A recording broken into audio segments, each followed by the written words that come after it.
social and political commentary from a Christian male perspective. Grace and peace, everybody. We are back. Happy Tuesday to you all. Hopefully you had a fantastic day, restful day. And we're back at it again. This is our nightly update on the great New Orleans jailbreak manhunt, whatever you want to call it. But they didn't catch anybody today. Today's day 5 of the jailbreak. They technically did not catch anybody, but they did sort of kind of catch somebody, but not one of the 10 or the 6 guys that are still out there. So we got a lot to talk about. And as I'm reading this, hold on. Okay, I was reading something about a family member of one of the escapees, the inmates. Well, I guess they're outmates now because they're not inmates anymore because they're outside. They're out in the streets. But shout out to everybody. Please jump into the best live chat on the internet. Make sure you hit the like button and jump on up in here. We got a lot of fun stuff to talk about on today. What do we got, Jason? Let's go. Thank you for asking. Let's go. All right. The Orleans jail maintenance worker is arrested, accused of helping the inmates 4 suspended. So apparently this maintenance man and 4 other people were suspended. Let's find out a little bit more about what happened, over these shenanigans going on. Let's go ahead and drop that green heart in the chat when you can hear. Tell us that Orleans Parish Sheriff's Office maintenance worker, 33-year-old Sterling Williams, has been booked on 10 charges of principal to escape or helping the inmate and 1 count of malfeasance in office. Here's a photo we actually just got into the newsroom from the Attorney General's office of 33-year-old Sterling Williams. Here it is here. Again, you can see his charges there. Court documents from sources say Williams told investigators that Antoine Massey, one of the inmates involved in this escape, according to investigators, he apparently told investigators that Massey threatened to shank him if he did not turn off water to the cell through which these 10 inmates escaped. Those documents also say Williams is seen on surveillance footage in one of the jail pods talking to Derek Groves, Massey, and another inmate. Louisiana Attorney General Liz Murrill released a statement about this upgrade of this, I should say, this arrest, this update that says, quote, "This is a continuing investigation and we will provide updates as often as possible. We will uncover all of the facts eventually, and anyone who aided and abetted will be prosecuted to the full extent the law allows. I encourage anyone who knows anything, and even those who may have provided assistance, to come forward now to obtain the best possible outcome in their particular case," end quote. The AG's office says Williams was arrested and booked without incident into the Orleans Parish Jail and then relocated to a different facility. As for those escaped inmates, only 4 of the 10 are back behind bars. Law enforcement from across the state and region continues searching for the remaining 6 on the run. Rob, back to you. All right. A new report calls on the Orleans Parish Sheriff's Office and city government to work better together. Okay, this is actually, we can watch this a little bit later, but I kind of want to talk a little bit more about this. So this gentleman right here clearly got himself in trouble, into some deep soup. Man, imagine they threatened the dude. And again, maybe they did, maybe they didn't. But he was complicit in this. But I don't think that justifies this. And a lot of people have seen this. Of course, you've seen this infamous video of these guys. There's no way you can convince me that this is not making noise to some degree. And this is almost 2.5 minutes of them doing this. So one guy is doing something to the door of the cell, the infamous cell now. That's gonna be the best working door in that whole entire jail moving forward. I know it. But I mean, the dude that's got to be making noise. That can't be quiet. So why is it, again, sure, the maintenance worker cut the water off. He did something wrong. But this right here, like, you want me to believe that nobody could hear this? Because that's a pretty tall door. Let's go with 8 feet. Metal is clanging and banging. This dude just walks by. So clearly folk can hear this.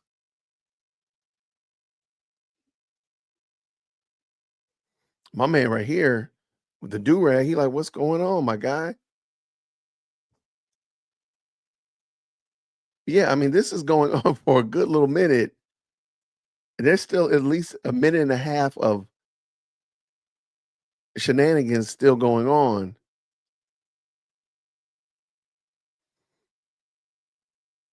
I don't know if the maintenance worker is the only one. Well, they didn't. Okay, then of course we've all seen this video right here. Like, yeah, the maintenance guy, sure. This dude right here, absolutely. He did something wrong. He should pay for it. Got you. I wish that he would have gone and let people know, like, hey, these guys are trying to sneak out. They asked me to cut the water off, XYZ, ABC. But you still can't convince me that they didn't make noise yanking on this door like this. Like, there's some other people, higher ranking people than this little lowly maintenance dude. You know what I'm saying? But let's keep it going. There was another one. All right, so these are gentlemen that they caught. Man, these dudes look like what you get from under your couch when you are gonna clean it under your couch. You haven't cleaned under there for some time. Man, come on.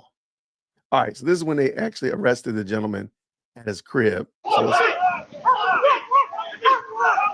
whoa, sorry about that. Let's pull that in.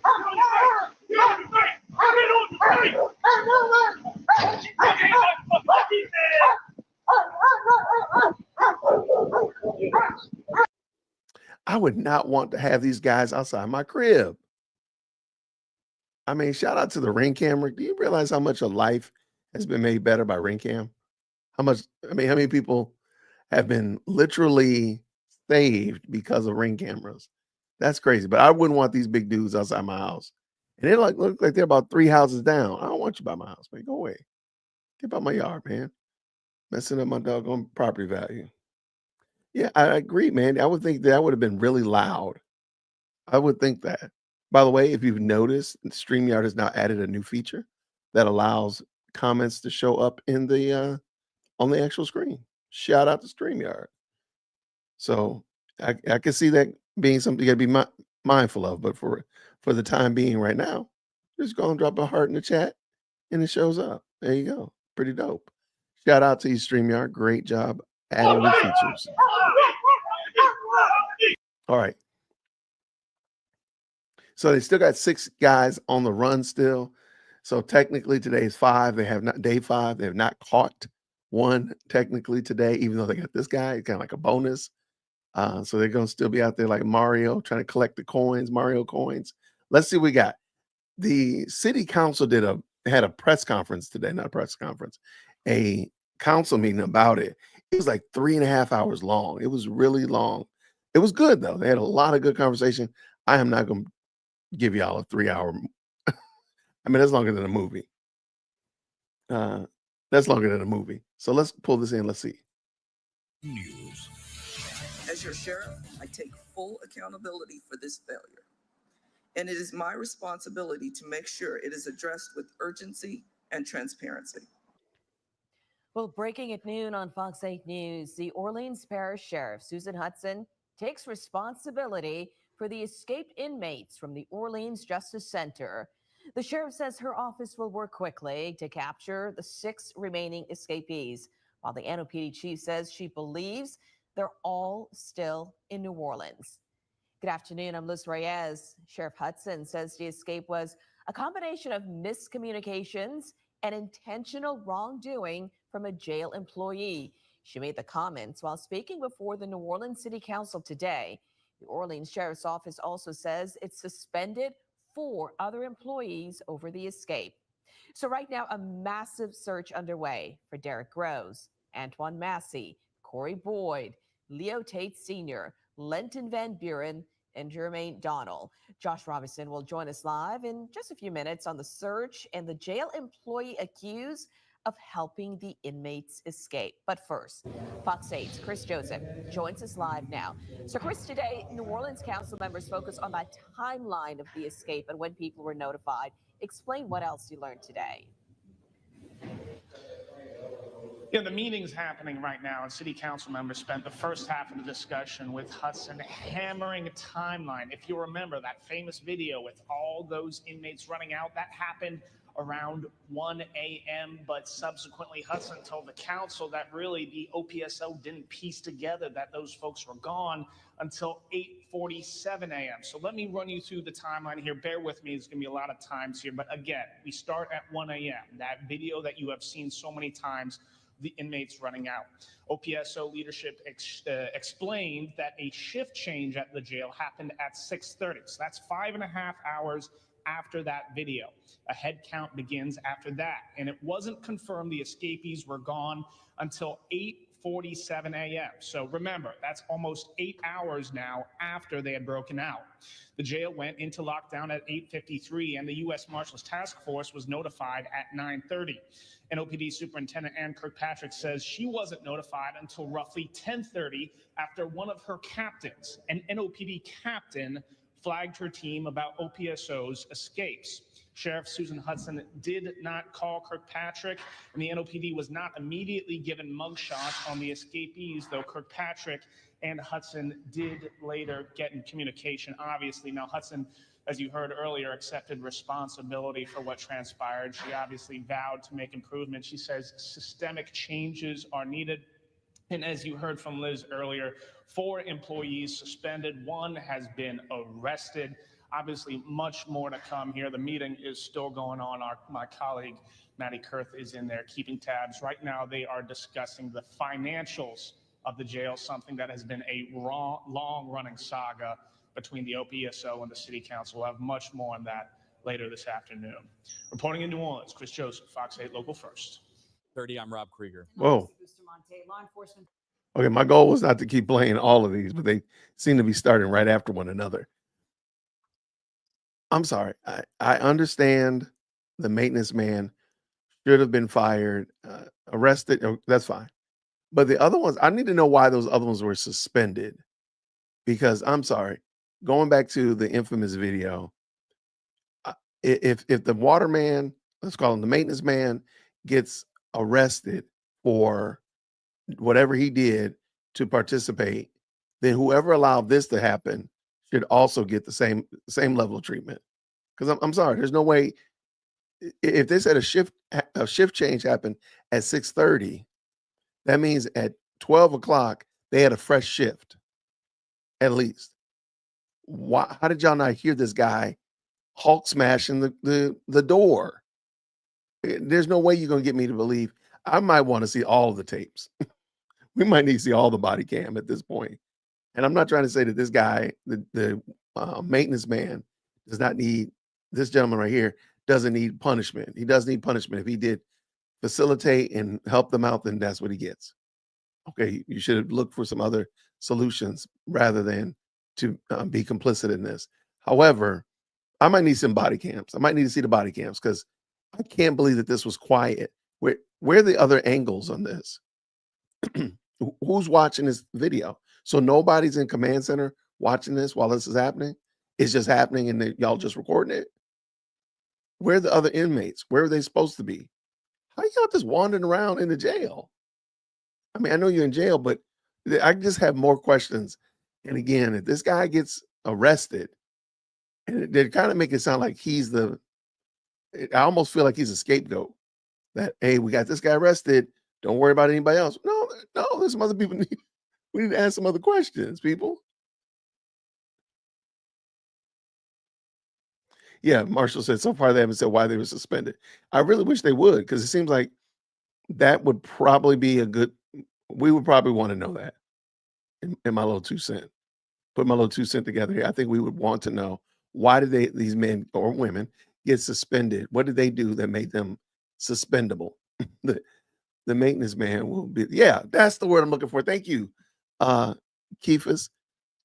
He's the fall guy. He's expendable. Why is this guy the face of malfeasance in the New Orleans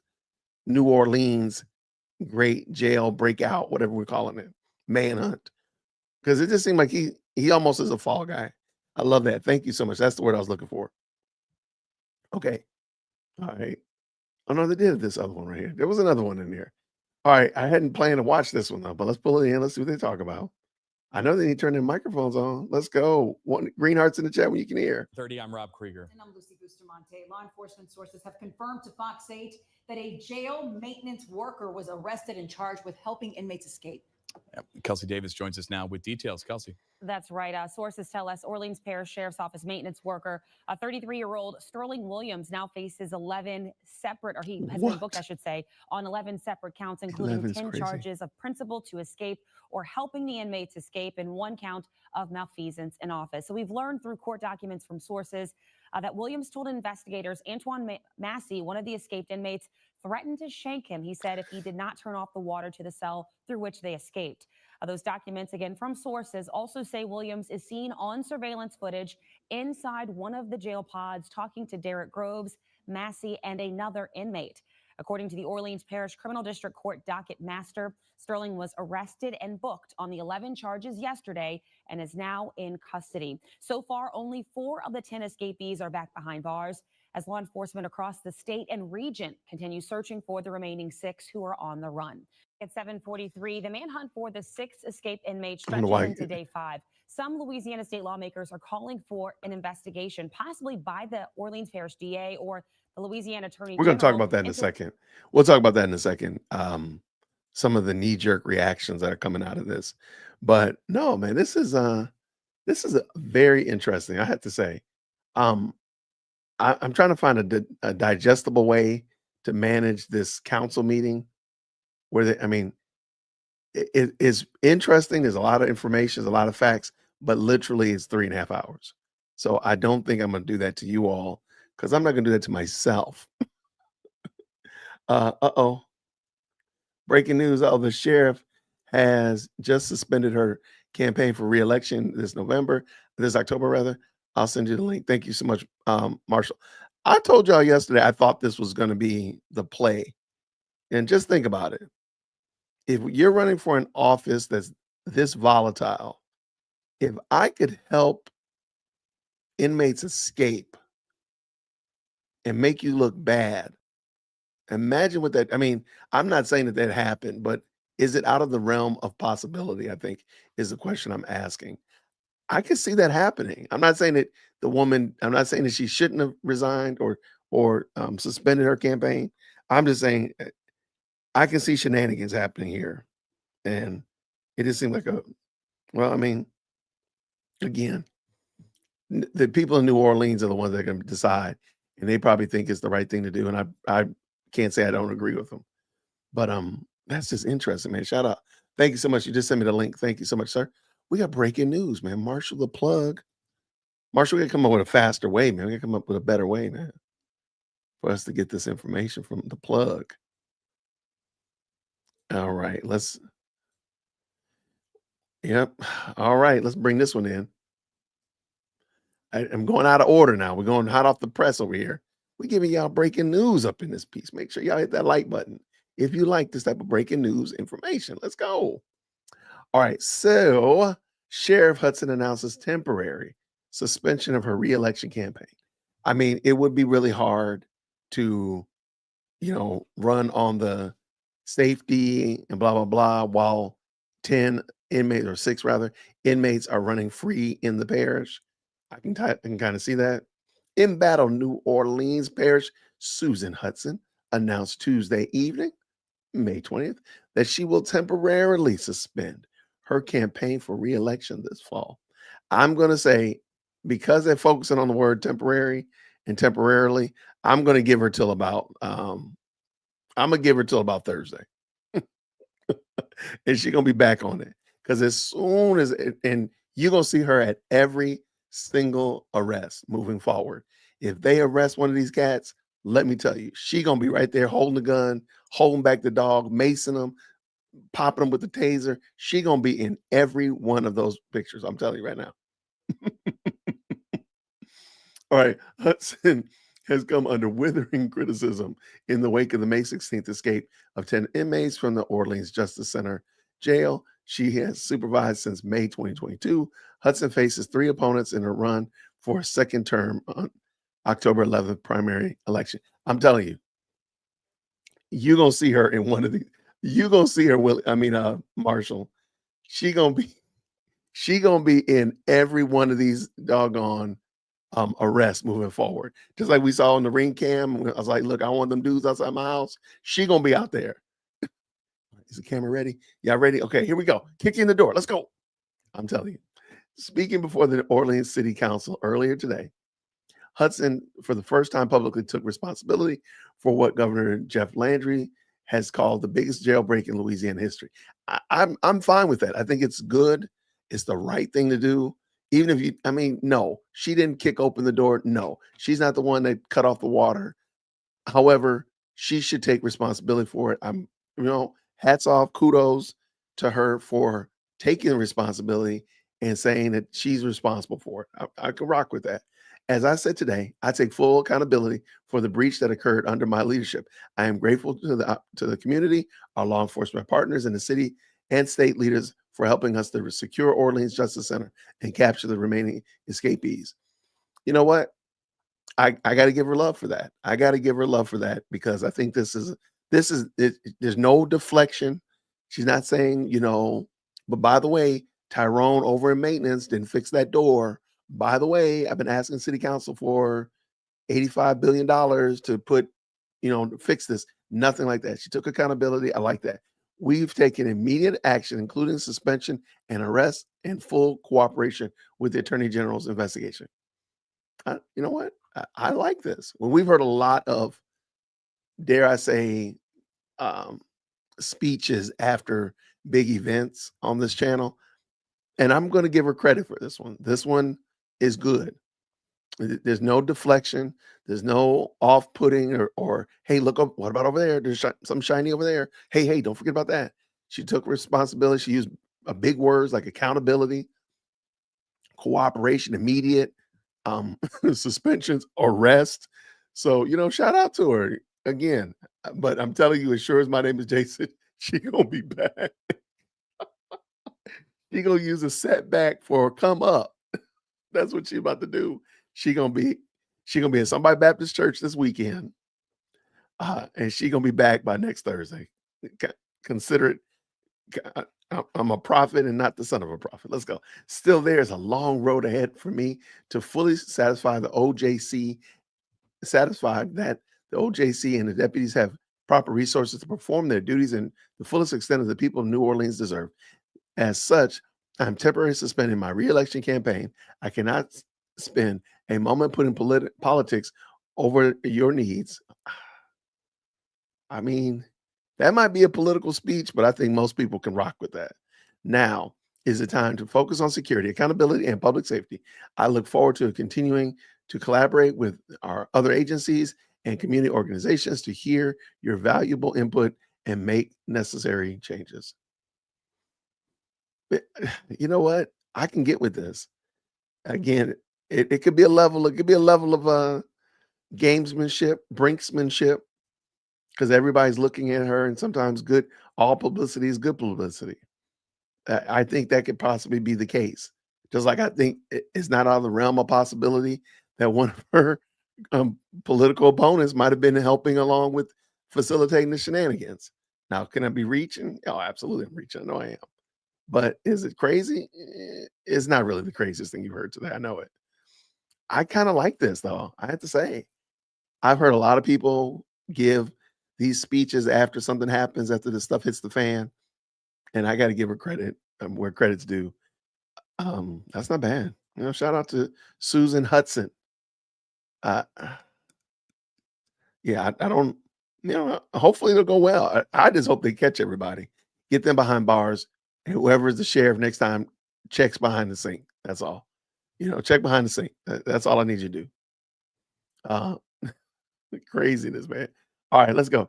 I think this is actually her. This is her answering questions in the parish. Shout out to Ground News. Been helping me get better at this. Sheriff Susan Hudson opened the meeting by accepting full responsibility for security breach. I think this is where she actually says it. It might be, might not. I thought it was a video. It was not a video.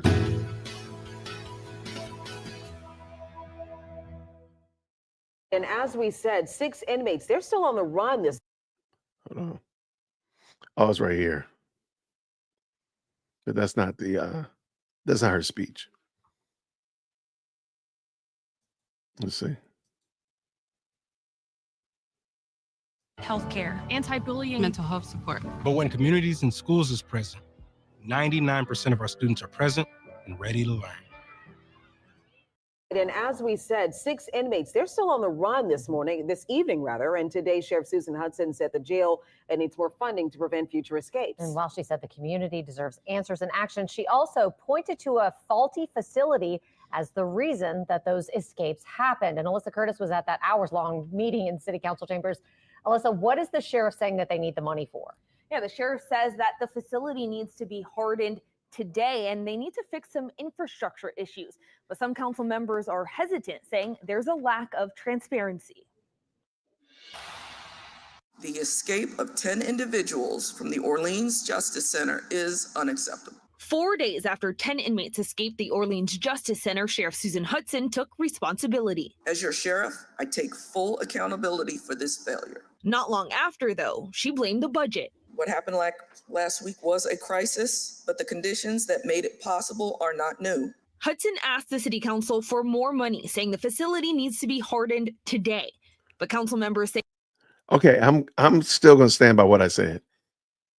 That's actually not the worst thing to do. I mean, she took responsibility, sure. Because I mean, there's some human capital issues. When we go back and watch that guy, Hulk smashing the cell door, there's a human issue there. Sure, the door itself needed to be hardened. The door itself needed to be repaired. But you're not going to convince me that he's not making noise. So where's a human that could hear this door being clanged and banged on that would come and pay attention and do something?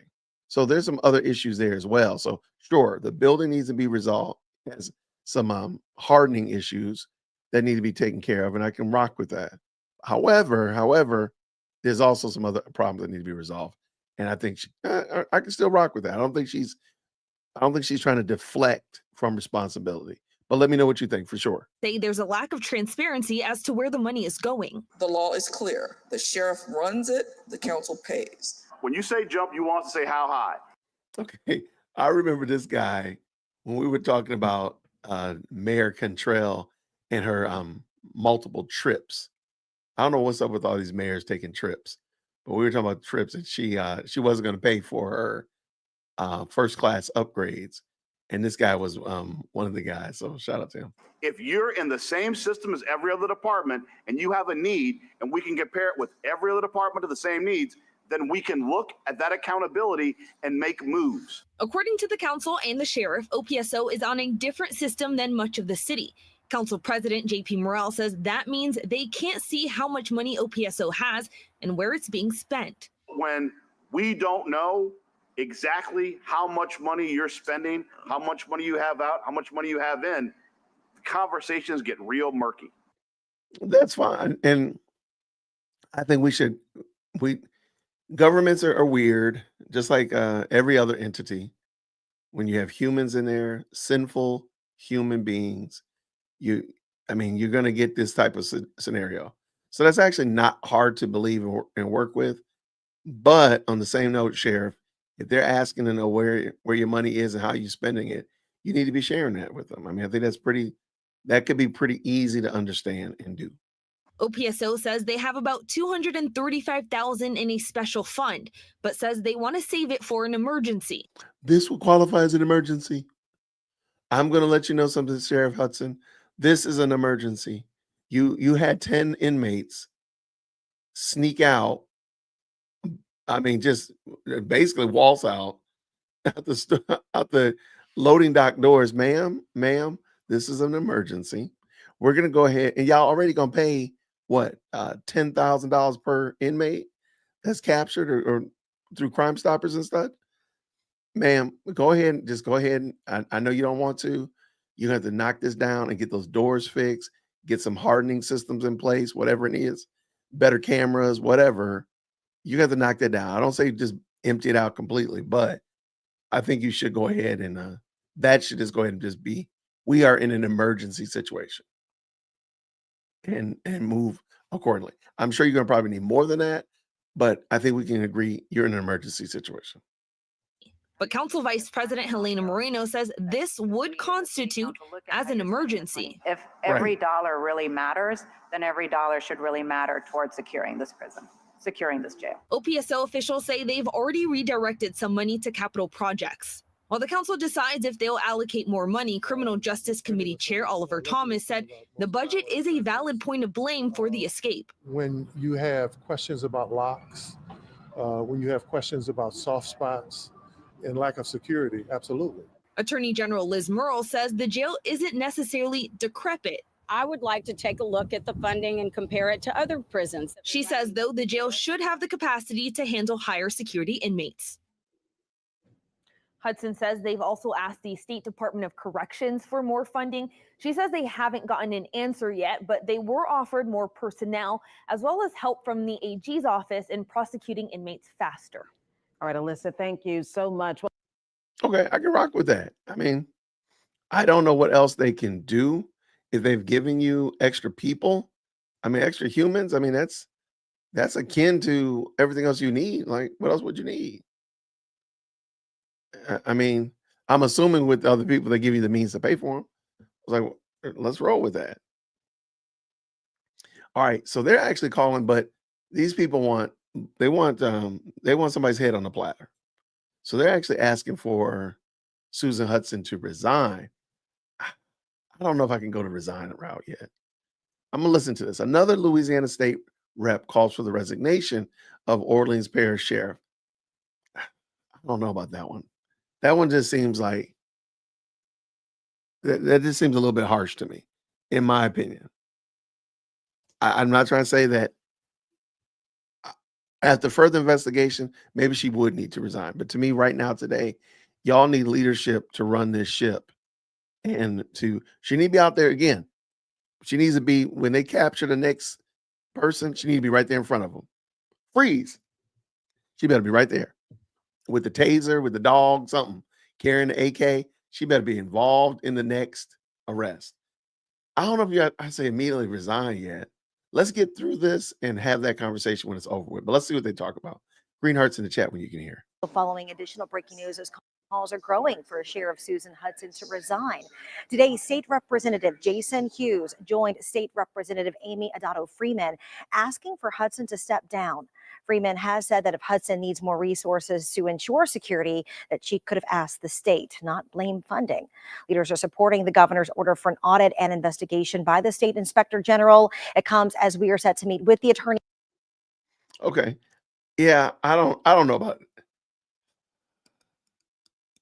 If she was doing nothing, if she was doing like a Karen Bass, remember Karen Bass during the fires in Los Angeles? She was gone. And then she came back. She did the I speak no English on the plane gang on the gangplank. What's it called? The sky bridge. She didn't speak English. And then it took like 2 days for her to say something meaningful. I can totally see it now. Though I believe she did a much better, Sheriff Hudson has done a much better job of claiming responsibility above what Karen Bass did.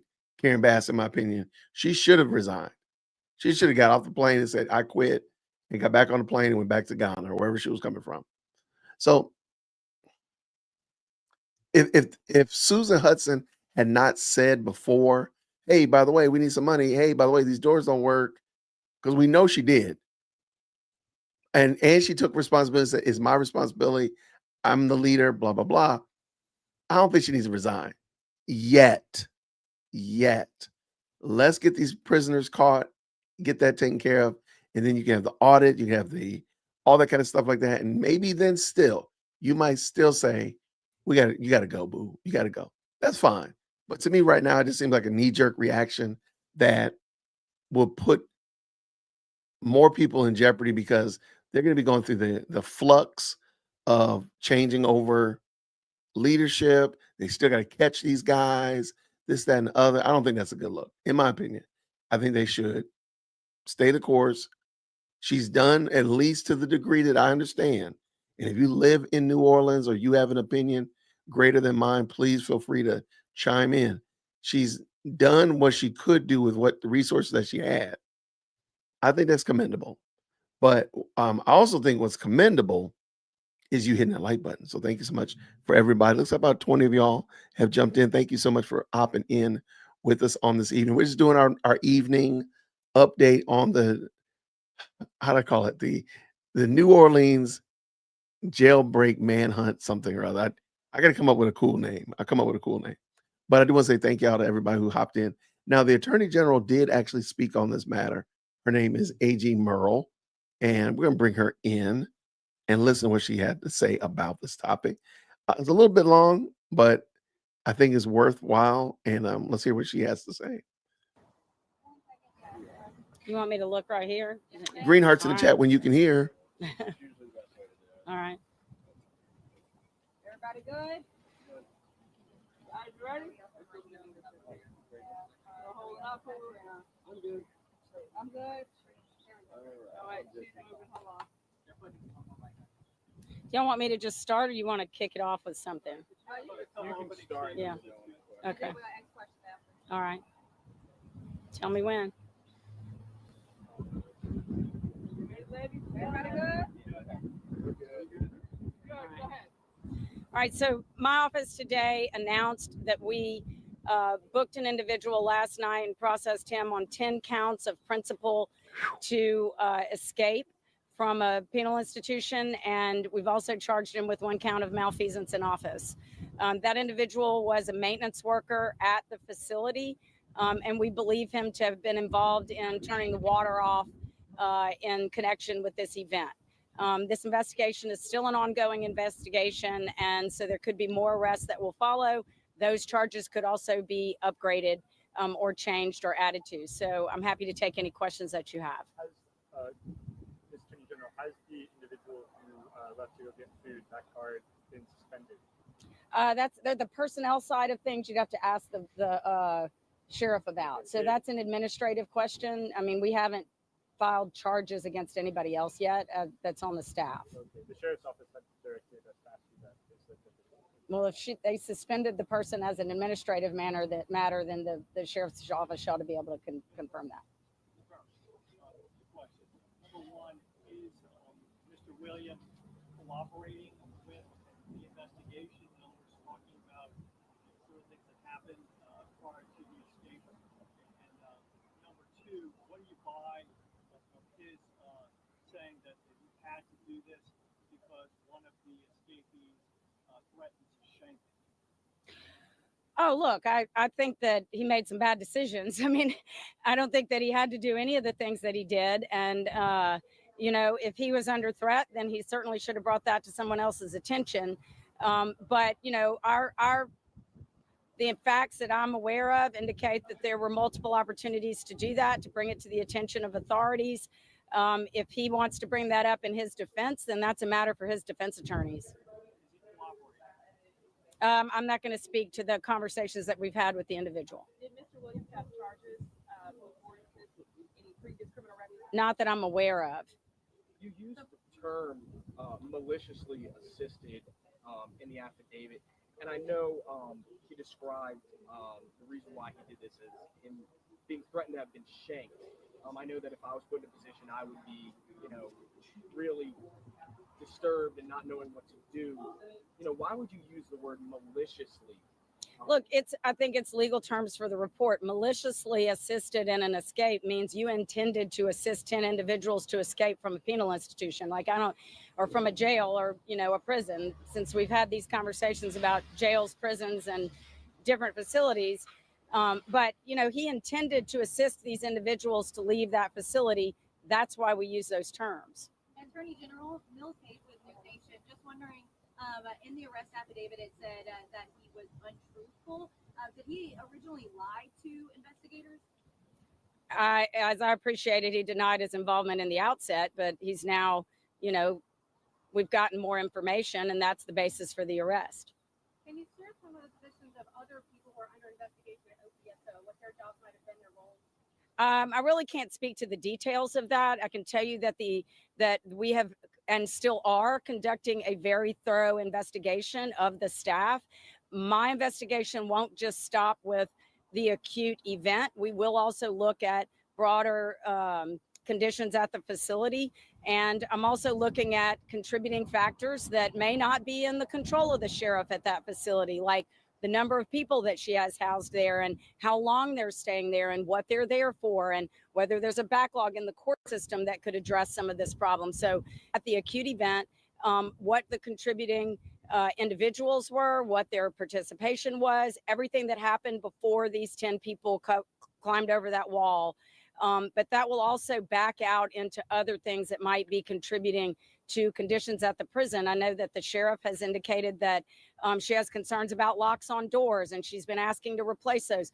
The governor is sending in an audit team so that he can look at those facility questions and make sure that we can address those problems. Our intent is to make sure that this never happens again. And so, we're going to look at all the things that we need to do to change those conditions and at the same time hold everyone accountable that may have been involved before, during, and after. Attorney General, can you believe they're still in New Orleans at this time? Or their whereabouts? The state police have been leading the command, and the U.S. Marshals, I think, are involved in that. My office has been involved with providing some resources in that pursuit. So I really couldn't tell you. I think they've had the capacity to leave the city. Just the time involved with them being out gives them the capacity to leave. Now, the reality of that is they have to get resources to be able to leave. And we have cautioned everyone, I think, has been clear that if you are assisting these individuals or haven't assisted these individuals, you should stop. If you are assisting them, then we're going to arrest you and we're going to prosecute you for assisting in the escape. So, that's not a good thing to do for anybody, is to continue to help them. And I think the more help they get, the more likely it is that they're able to move further away. Ma'am, I remember the governor asking. Hang on. I remember the governor saying just a couple days ago that this is probably the largest prison break in state's history. When was the last time that there was a prison break this big, and how long did it take to catch everyone? My research indicates that and you can check this. I just kind of ran a quick search on it. I can't find a larger one in the entire country, not just in the state. But 3 people is the max that I was able to confirm of the last one, and I couldn't tell you which one it was, but the maximum number was 3. So, I have emphasized to everybody involved, including the sheriff and everybody else, that this is a big deal. It is a big deal, and I don't think anybody thinks that it's not. There's still 6 people that are out. We need to find them. There are a lot of people, including the district attorney, who are rightfully very uncomfortable and worried about his staff and his own safety and his family.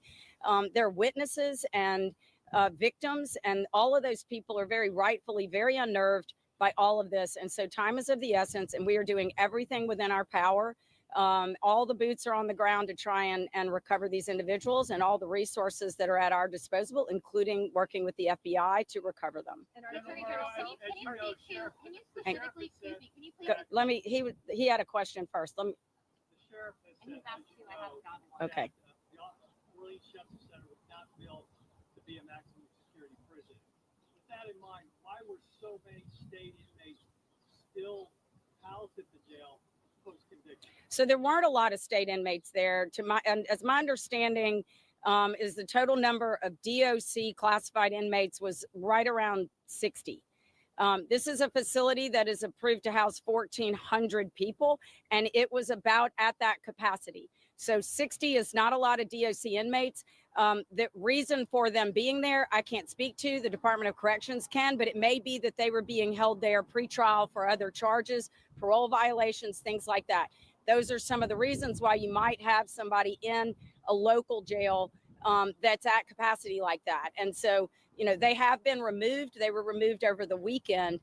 60 people is not going to reduce the number enough. I would like to see it reduced to significantly higher number. And I'm looking at some of the potential ways to do that. Attorney General, can you please speak to what kind of ideal process would take place in the case of Mr. Williams, as far as him having reported that he was allegedly threatened in this way by Mr. Massey? What would you like to see happen? I can't speak to what he could have, would have, should have done. I really can't. I mean, he made decisions.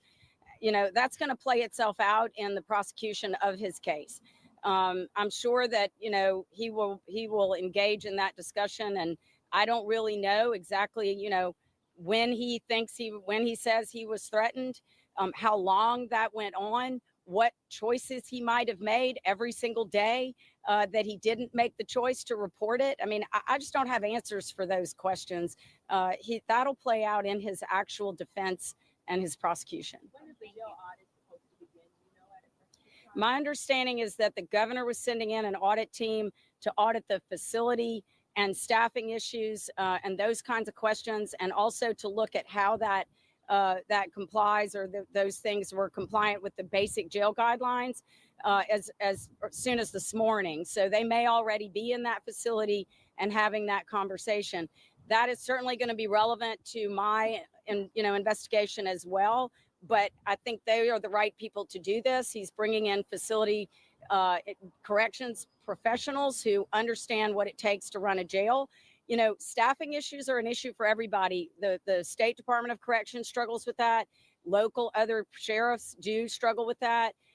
But, you know, part of the answer is you've got to bring the people down to meet your staffing levels and make sure that you are able to properly manage that facility.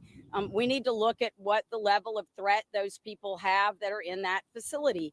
And so I'll be looking at all of those things. You know, one of the issues that I've already looked at and that I'm continuing to look at, conversation that needs to continue, is with the court system.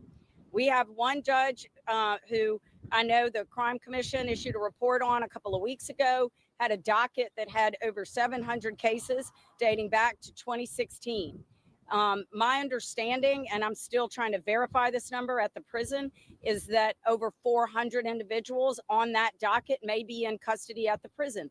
That's almost a third to a fourth of the total census at the prison in that one judge's docket. That's a lot. So, you know, I'm going to be appealing to the Supreme Court to help manage this issue as well. I think this requires everybody who has the ability to contribute to solving this problem to contribute what they can. And so I certainly will be looking at what all the contributing factors are. We will be focusing in my criminal investigation on what criminal involvement there is. But at the end of the day, what we really want to do is make sure that this can't happen again. And that means that anybody who can contribute to solving that problem needs to be part of that. Speaking of that, Pam, right now, as we speak, there's a very dramatic city council meeting that's going on.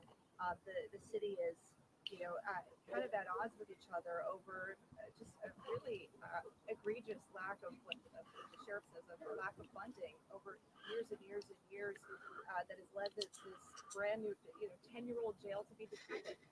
Do you feel like the state and city partnership here has egg on its face at this point with how this was all managed over the years? You know, look, I wouldn't agree with the description that this is a decrepit facility. It's not. And there are some issues with it, and there are some issues that I think the sheriff has raised. There is a lot of money that's used to fund this prison. I would like to take a look at the funding and compare it to other prisons that were running, local jails that were running around the state. Look at what their population is, how much it costs to run that jail. You know, you can compare their numbers. Now, it's not apples to apples when you've got a rural facility compared to an urban facility. You've got to look at who they are, what they're being held for, what the nature of the crimes are that they've been accused of, to understand their level of threat. This facility was built, as I appreciate it, and with an understanding that it was going to have some high threat individuals in it. So I don't think that it's fair to say that this is simply a minimum security prison. It's got to have features in it that will handle people who need higher security measures. How they were doing that inside the prison, I can't answer that yet. I did watch parts of that council hearing. I think that, I'm someone who believes that fiscal transparency is a given. This is taxpayer money. It is a lot of money. And I think that, we ought to be able to see exactly how that money is being spent.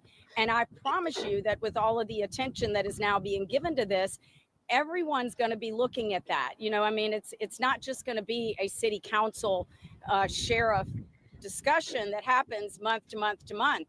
Everybody's looking at it, and the governor's audit team is going to have, I think, a significant thing to say about the running of the facility, the staffing of the facility, and the funding of the facility.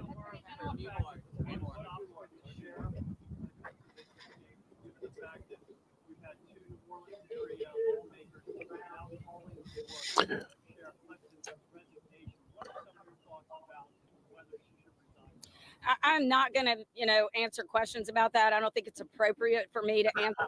Okay. And maybe this might be, I don't want to just run it without adding a little bit of commentary. Maybe this is not the right way to do this, but why not make an appeal to the community to hold the community accountable? It seems as if the attorney general and the AD and the sheriff just assume that people are going to be in jail. Why not assume that people can, for lack of a better term, they can police themselves and can police their own communities to kind of stop this, so you don't have 400 people more than your jail can complement? What if you had 200 less? Okay, why not say, hey, but we also need the community to police themselves and keep these people from actually getting to the place of doing crimes, needing to be in jail, filling the jail up, having all these problems? Because please understand, all these problems come from people breaking laws. And is there not some accountability on the community and some responsibility the community can take to say, hey, we're going to stop. We've contributed 219 people into this jail. What can we do in this little zip code and this little area code to help resolve that issue? Because we've contributed 220 people into the jail. Just wondering. I just want a little bit. I want everybody to feel some level of accountability. Answer that question. I think that, I'm focused on my job right now, which is conducting an investigation inside the prison. And I will say that the sheriff has been cooperative from the beginning. I came in on Friday afternoon with my people. I have been very clear that I believe this investigation should be independent of the sheriff's department. But, there are some people there that are being very, very helpful. We need to understand what they do, why they do it, how they operate. I appreciate that cooperation. And so, I want to continue to facilitate a productive relationship with the sheriff. I know that she is addressing, the issues as best she can right now. And what that means for her in the future is not my concern right now. Look, we're all the captain of our own ships, and I think she took responsibility at the hearing today and said, I take responsibility for what happened. That's appropriate. If it was me, I think you have to do that. You are the captain of your own ship.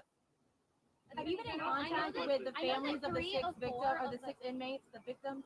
Has your office been in contact with any of them? The inmates who escaped? No, ma'am. The victims of those inmates that are still on the run. No, I know that the Orleans Parish Police Department and the District Attorney's Office has been engaging quite a bit with victims related to the crimes of which these people are accused. I do intend to have my office engage on that as well. I want to make sure that those families feel like they're being adequately taken care of, that there are resources that are being provided to them. I will also have some outreach to some of the public officials. I'm going to meet with District Attorney Jason Williams this afternoon after this, and we're going to have a discussion about some things that I think are within his and my control in terms of case management and things like that on some of these cases. So, I think everybody we need to be making sure that everybody who feels threatened by this directly because they have some direct involvement with the escapees is that their concerns are being addressed. Gabby and Katie last visit. I know that the four inmates who've since been captured are in state facilities now. At least 3 of them are at NOLA itself. Were you part of that decision? And overall, do you think that that's the most secure place they can be? I do think it's the most secure place that they can be. I think it's the appropriate place for them to be. I didn't make the decision about where they would be, but I certainly had an opinion that they shouldn't be back in Orleans Parish Prison, and that given their propensity to escape, that they should be held in the most secure place possible, and that's Angola. Okay. Given you talked about how witnesses are concerned, families of victims are concerned. Some families have described themselves as going into hiding. Are you fearful for your safety as a result of Oh my gosh. being back on the street? I'm not fearful for my safety. I am concerned about the safety of all of these individuals who have a direct relationship with these individuals' cases. I think that is a fair concern of theirs. I think all of the, the ADAs and the district attorney's office is also, there are there might be court officials and judges who also are on edge. That is obviously a fair concern for them. And so, I do want to make sure that all of those people feel like they have the resources that they need and that they are protected. As long as these individuals are out, they will be pretty edgy and legitimately so. So, I'm going to do everything that I can to address those concerns. I know the governor's committed to that as well. I haven't seen anybody, quite frankly, who isn't. So, but I also am continuing to encourage all the public officials, the city council, the court system, the federal court system, the sheriff, the district attorney, we all need to be able to pull together to figure out what role we can play to address this problem and have a short-term plan, an intermediate-term plan, and a long-term plan to deal with this facility. It's not the first time that we've had issues. We all know that there are some known issues with this particular facility. So, it's got everybody's attention. We need to address the problem. And finally, one thing, I really want to ask, the sheriff said today in the city council meeting that they're admitting that there were not proper patrols that were made that night to go and check on folks inside the You think? Given that information, other information you've been gathering in your investigation, you talked about there's a potential for more charges to be forthcoming. Can you elaborate what other charges might come? Who else might be charged? I can't speak to that. It's a continuing investigation. We will pursue every avenue, and we will determine whether the conduct is chargeable as a criminal charge or it's, something that falls below the level of criminal malfeasance or direct involvement with the escape. So that is part of why I will eventually issue a comprehensive report, and I will bring, everything basically that I've been able to collect and can address the problems that I've identified. If we find individuals whose conduct rises to the level of what I would consider to be chargeable malfeasance, then we will charge that. All right, y'all, thanks, y'all. Please don't get WIES in the background if y'all can. If y'all are shooting her on the way out. Make sure you give me my shout out on your way out. All right, so that was It's strange for me to have to. that was a DA. Keep looking straight when y'all are asking. That's a lot of good stuff, man. I thought the questions were smart. I don't think the questions were, just throwing out there, just wasting time. However, I do think that they need to, because people want some kind of resolution, they want some kind of semblance of control and somebody's leading. I think they ask for things well before they should. I mean, allow them to capture these guys. Like that's job one right now, is capturing these 6 inmates, and then finding out, and along with that, my nieces here talking to my daughters. Along with that, however, is finding out, how did these guys get out? What happened? Where was the breakdown? I totally get that part. Those can run concurrent. But some of the other things, the long tail discussions, I don't think are beneficial. Like let's stay right here and focus all our resources on capturing these guys and find out who was not complicit, who was not doing their job properly inside the jail. Let's work with those two. That would be my suggestion. But let me know what y'all think for sure. I believe, let me double check.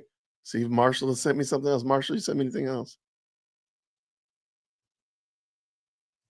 Okay, no, Marshall's not sent me anything else. Praise God. Yo, Marshall the Plug is a fantastic contributor to the channel. He sends me so many good articles throughout the day. Matter of fact, he started this whole update thing altogether as Marshall. So it's Marshall's fault.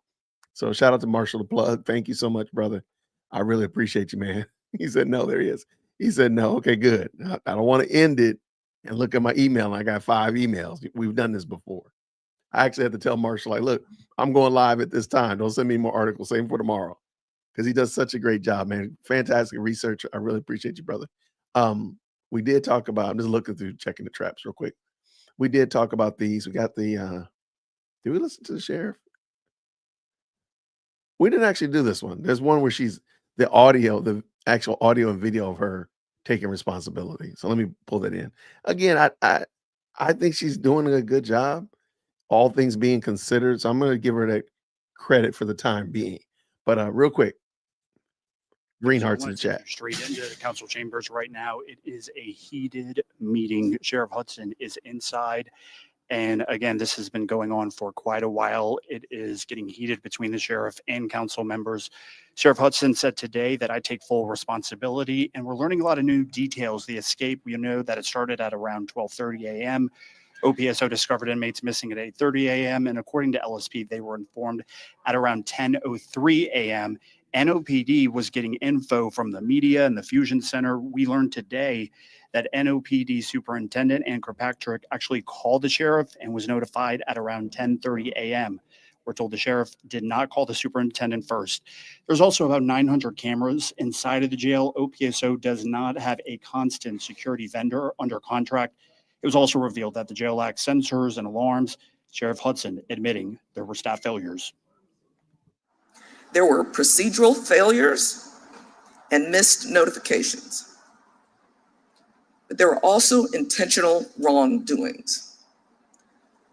This was a coordinated effort aided by individuals inside our own agency who made the choice to break the law. One arrest has been made, and we are continuing to pursue everyone involved. And so again, the meeting is still going on right now as we speak. Cassie Sherm is going to follow up on this as well. You've also been following this. You've been speaking with the police superintendent. Superintendent, what did you learn? That's right. So the chief of police, Ann Kirkpatrick, she's been giving a clear message to anyone who is helping some of these escaped inmates that you will be found. So if you can, come forward and they will work with you, because she says even though they did get a head start, because there was about a 9-hour lag between the time NOPD was. Shout out to everybody who just jumped in. I didn't want to leave her like that. She looks caught in a frozen in time. Anyway, at the current moment, there's still 6 inmates still running free. They did arrest the maintenance man, who they assume cut the water off into that cell that everybody snuck through the wall in. So he was arrested. So he's like a bonus. So they didn't catch any inmates. They just caught the one that was actually in the jail. So that was it. I mean, working in the jail. Shout out to that. We're almost done. Known about this whole incident. She says they will be caught, and she believes some of those inmates are still here in New Orleans.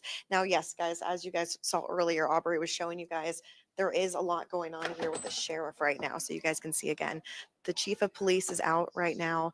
Everyone else is left. But earlier we heard from Colin Arnold, from NOLA Reddy, as well as other law enforcement agencies. So everyone is working together, but a lot of questions right now.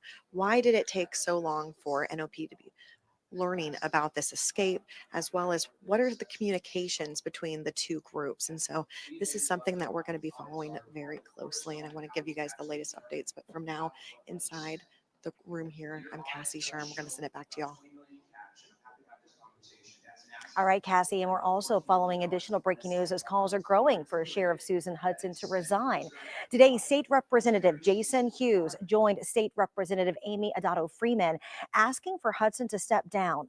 Freeman has said that if Hudson needs more resources to ensure security, that she could have asked the state, not blame funding. Leaders are supporting the governor's order for an audit and investigation by the state inspector general. All right, so that was the end of that. All right. I think that was the end of that. Yeah, we don't have any more in there. The rest of it is non-important. All right, so that was the end. Shout out to y'all. Thank you so much for the support. Thank you so much for encouraging and checking out what we're doing over here. I appreciate you all very much. If you are interested at all in actually, I don't bring it up much. I actually have a daily vlog channel that I've started because I'm using it as my accountability to reach some certain goals that I have for myself, as well as for this channel and just my overall betterment. So I'm going to drop the link in here if you're interested. It's called the Daily Goal Update Vlog of mine. They're super short. They're not long at all. They're just usually 10 to 12 minutes. Maybe I'm doing a workout, talking about a book that I'm reading or whatever like that, goals that I have for the channel, how I'm moving and navigating to get to those goals, whatever like that. So if you're interested, go check it out. There's a link down in the description right there. I'd love for you to see what I'm talking about over there, hear your feedback, get your thoughts, all that kind of good jazz like that. So please check that out as well. I do want to say before we get out of here, thank you all to all of the moderators. If you have the wrench next to your name, you guys do such a fantastic job of helping keep this game going. So if you all could just type mods in the chat and say thank you so much to the moderators. They do such a great job of keeping this thing moving in the right direction, keeping the conversation upbeat and moving in the right way. And we don't say thank you a lot. So I want to say thank you so much to the moderators. And I also want to say thank you to all the content creators that fall through the chat. Maybe they come in and say, hey, they stopped by for a while, they whatever like that. Thank you to all the content creators. Of course, a lot of the main people that we usually see, the Chris's, the Aprils, the Ricks, and so on and so forth. But all the moderators, Miss Mandy, and all of the content creators. It means a lot that y'all stop by. So I want to say thank y'all so much for that. And I really appreciate you. And then, of course, to the best live channel on the internet, thank you so much. I'm glad that you find value in what we're doing over here and that you come by and tap in every night. Let me know if you guys do like this update. I said I'll keep doing the New Orleans update until they catch everybody or until the news cycle really dies down. I got this feeling they're going to probably catch them all by the end of next week. That's just my thought. And but we'll just keep doing it. If you like that, I think I put a community post up. Do you like this type of the New Orleans updates? I even made a playlist called the New Orleans Jail Manhunt Escapee something. So let me know if you like this, and we'll keep doing it, of course. I will tell you this though, I will not be doing it on Thursday. I will not be doing it on Friday. I don't think I'll be doing it Friday. Because I'll be celebrating my President Firstborn's graduation. So we had graduation on Thursday, and probably Thursday and probably Saturday I won't be doing it, but we'll see, because we got her party on Saturday, and it's shenanigans there. So I just want to say that's that. But I'm glad you're liking it. Let me know if you do, whatnot. And also I'll be keeping you up to speed on other cases that we'll be looking at and things that'll be happening in the future. So check that out as well. So thanks so much. I appreciate y'all so much. It's been a busy day, so I'm going to go curl up in the bed, but I will see you all, Lord willing. I'll see you all tomorrow. Take care, everybody. Grace and peace. Take care.